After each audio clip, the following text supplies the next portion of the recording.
Study IQ IAS, अब तैयारी हुई अफोर्डेबल।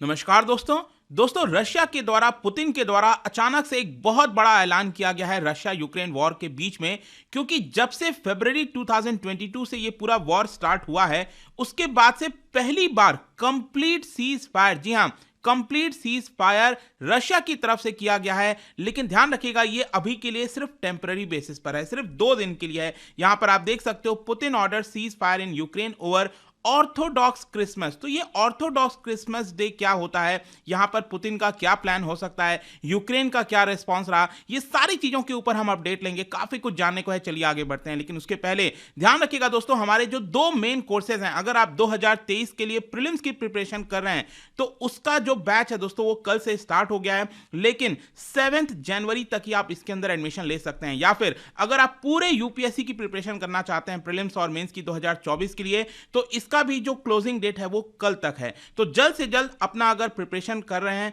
तो उस कोर्स को ले लीजिए, ताकि यहां पर आपकी जो प्रिपरेशन है उसमें कोई दिक्कत ना रहे। इसके लिए आपको सबसे पहले कोड लगाना है अंकित लाइव, हमारे वेबसाइट ऐप पर जाकर, या फिर कमेंट सेक्शन में इसका लिंक मिल जाएगा, जिससे आपका जो पूरा कोर्स का दाम है वो सबसे कम दाम पर आप ले सकेंगे। चाहे आपको एनसीईआरटी लेना हो, कोई भी लेना हो, use the code Ankit live. इसके अलावा और अगर आपको एमसीक्यूज अटेम्प्ट करना है तो मेरे इंस्टा पेज पर जा सकते हैं, वहां पर स्टोरीज में जितने भी एमसीक्यूज हैं उसको आप अटेम्प्ट कर पाएंगे। चलिए शुरुआत करते हैं और सबसे पहले देखते हैं एग्जैक्टली हुआ क्या। देखिए, रशिया के जो प्रेसिडेंट है व्लादिमीर पुतिन, उन्होंने अनाउंस किया है, उन्होंने ऑर्डर पास किया है अपने डिफेंस मिनिस्टर को कि 36 आवर्स का जो सीज फायर है यूक्रेनियन फ्रंटलाइन पर। अब यूक्रेनियन फ्रंटलाइन कहने का मतलब यह हुआ, आपको पता होगा कि रशिया के द्वारा कई सारा जो एरिया है डॉनबास रीजन का, लुहांस्क, डोनेस्क हो गया, इसका काफी बड़ा एरिया उन्होंने कैप्चर कर रखा है। तो ये जो लाइन ऑफ या फ्रंट लाइन आप कह सकते हैं, ये जो पूरा बन गया है, यहां पर कंप्लीट सीज फायर किया गया। ध्यान रखिएगा, पहले आपको याद होगा कभी कभी सीज फायर ऐलान किया जाता था, लेकिन वो एक पर्टिकुलर कॉरिडोर पर किया जाता था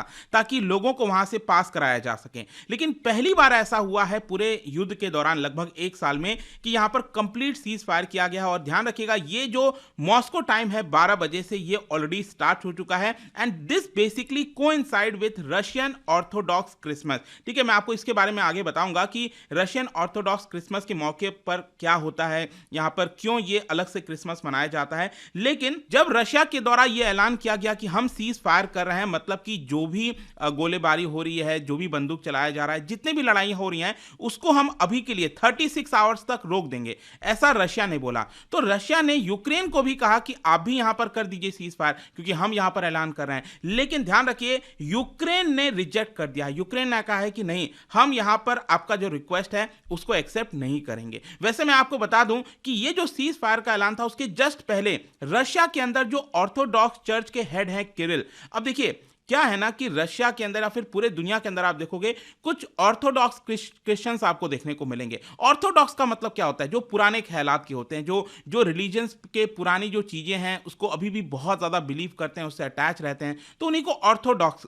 तो बेसिकली रशिया के अंदर, ईस्टर्न यूरोप के अंदर आप देखेंगे तो इस तरह के ऑर्थोडॉक्स चर्च आपको देखने को मिलेगा।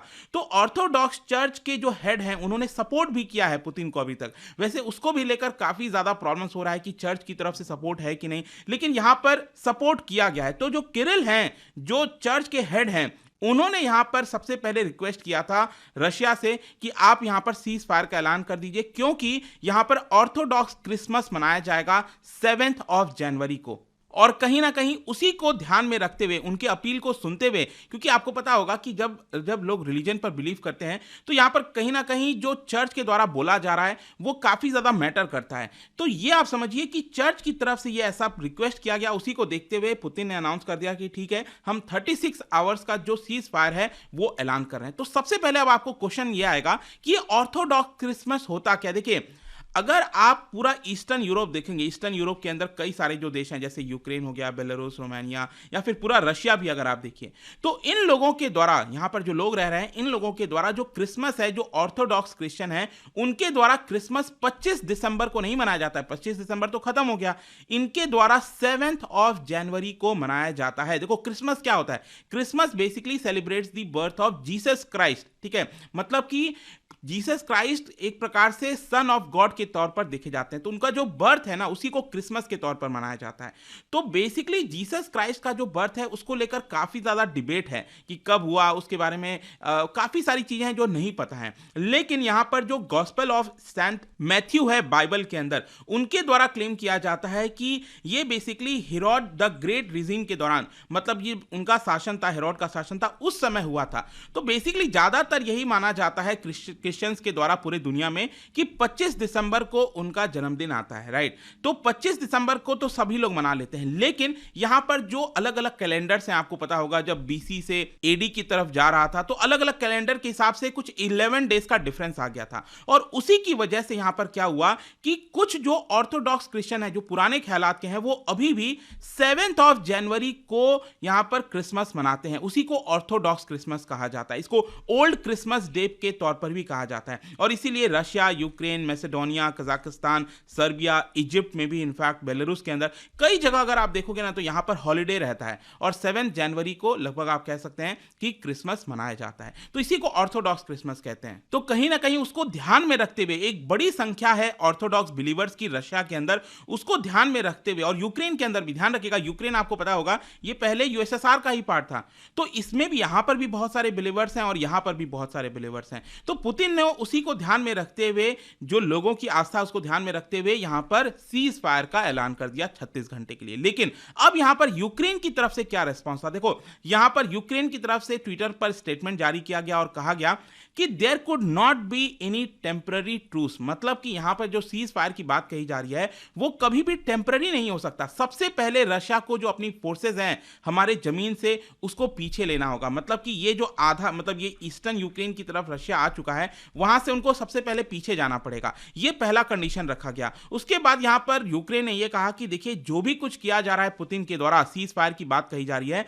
ये एक प्रकार का प्रोपेगेंडा जेस्चर है, ये ट्राइवियल प्लॉय है एक प्रकार का रशिया की तरफ से, ताकि यूक्रेन के ऊपर प्रेशर बनाया जा सके। मतलब अब क्या होगा कि रशिया ने यहां पर सीज फायर का ऐलान कर दिया, तो अब यूक्रेन के ऊपर प्रेशर बनेगा कि देखो रशिया ने कर दिया है, आप भी अपनी तरफ से सीज फायर का ऐलान कर दो। तो यूक्रेन ने यहां पर यही कह रहा है कि जानबूझकर रशिया एक प्रकार से प्रोपेगेंडा फैलाने की कोशिश कर रहा है, जेस्चर एक प्रकार से करने की कोशिश कर रहा है। Russia was trying to buy the time, क्योंकि आपको याद होगा अभी रिसेंटली जो है पहली बार यहां पर रशिया ने एक्सेप्ट किया कि यूक्रेन का जो हमला था वो बहुत ही ज्यादा घातक था और 70-80 लोग उनके मारे गए हैं। रशिया ने पहली बार एक्सेप्ट किया है, ऑल्दो यूक्रेन और बाकी एक्सपर्ट्स का मानना है कि यहां पर 70-80 लोग नहीं, 400 लोग, 500 लोग मारे गए होंगे। अभी रिसेंटली मैंने इसके ऊपर वीडियो भी बनाया था और जिसकी वजह से रशिया में बहुत ज्यादा एंगर था, लोगों के अंदर गुस्सा था।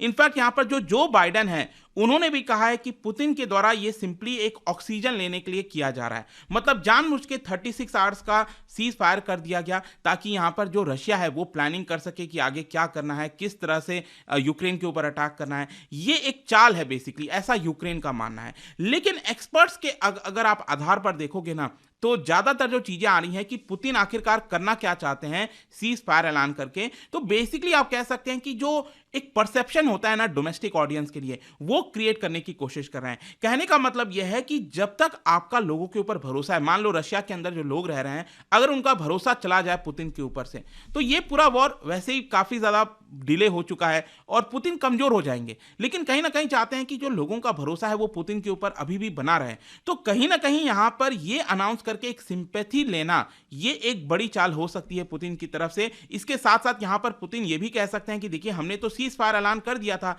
लेकिन यूक्रेन नहीं चाहता सीज फायर। मतलब एक्चुअल में जो लड़ाई है वो यूक्रेन करना चाहता है और रशिया नहीं करना चाहता। और इसके अलावा यहां पर रशिया एक और बात कह सकता है कि यूक्रेन रिलीजन के ऊपर बिलीव नहीं करता, मतलब कि जो ऑर्थोडॉक्स जो क्रिश्चियंस हैं वो अपना सेलिब्रेट करना चाहते हैं, तो इसके लिए हमने उनके लिए किया। लेकिन यूक्रेन देखिए वो अभी भी लड़ाई को कर रहा है और वो बिलीव नहीं करता है इनके ऊपर। तो ये एक आप कह सकते हैं डोमेस्टिक जो ऑडियंस है ना, उसको लुभाने के लिए किया जा सकता है पुतिन के द्वारा। एक ये चीज है। फिर दूसरा मैं यहां पर एक और पर्सन को लाना चाहूंगा, वो है टर्की के राष्ट्रपति अर्दोगान। अर्दोगान ने अभी जस्ट एक दिन पहले जो है यहां पर आप देखोगे तो, क्योंकि उनका रिलेशन यूक्रेन के साथ भी अच्छा है और रशिया के साथ भी अच्छा है, तो उन्होंने पुतिन के साथ फोन पर बातचीत की और यह कहा कि आप यूनिलैटरल सीज फायर डिक्लेयर कर दीजिए। लेकिन यहाँ पर पुतिन का कहना था कि देखिए हम चाहते हैं कि यहाँ पर जो यूक्रेन है वो न्यू टेरिटोरियल रियलिटीज को एक्सेप्ट कर ले। न्यू टेरिटोरियल रियलिटीज का मतलब ये हुआ कि जो लुहांस्क का काफी सारा एरिया है, डॉनबास का मतलब कि डोनेस्क हो गया, लुहांस्क हो गया,